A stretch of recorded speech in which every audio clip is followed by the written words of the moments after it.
ভক্তের নানা স্বাদ, নানান আবদার, তা বড় হোক ছোট হোক, জগজ্জননী মা তা জানেন, বোঝেন এবং হৃদয়ের ভাষা পড়ে নেন।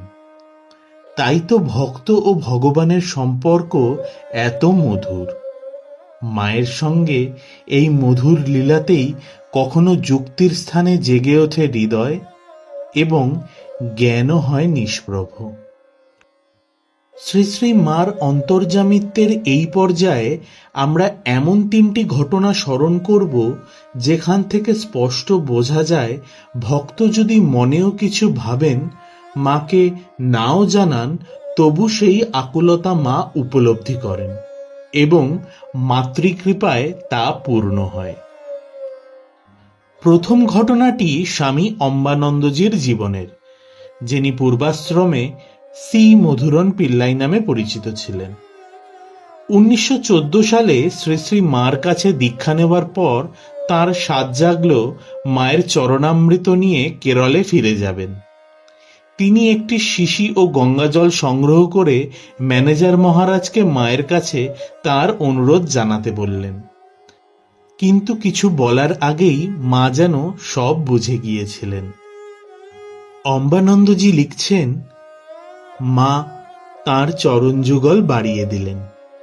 আমি পাত্রটি তাঁর শ্রীচরণের নিচে রেখে শিশি থেকে গঙ্গাজল ঢালতে লাগলাম।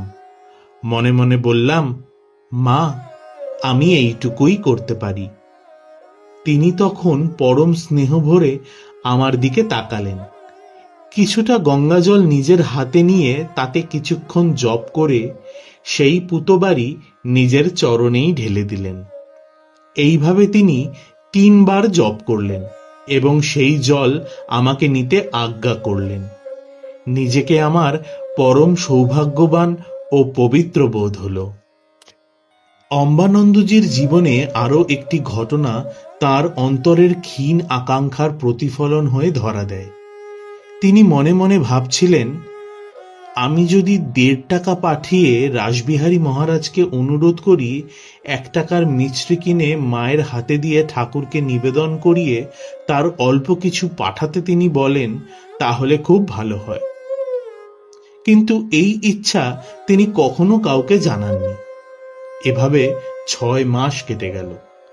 একদিন পূজা শেষ করে উঠে তিনি 2টি চিঠি পেলেন। একটি খুলতেই বেরোলো একটি ছোট প্যাকেট, তাতে লেখা শ্রী শ্রী মায়ের প্রসাদ। ভেতরে ছিল কিছু মিছরি। তিনি বিস্ময়ে অভিভূত হয়ে বুঝলেন মা তার মনের কথা জেনে তবেই তাকে এই প্রসাদ পাঠিয়েছেন।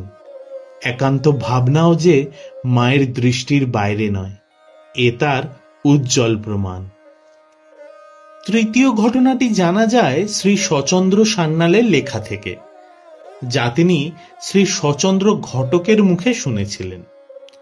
বড়দিনের সময় শ্রী সচন্দ্র ঘটক, সুরেন্দ্রনাথ সরকার ও ইন্দুভূষণ সেনগুপ্ত শিলং থেকে জয়রামবাটিতে যাচ্ছিলেন শ্রী শ্রী মার দর্শনে।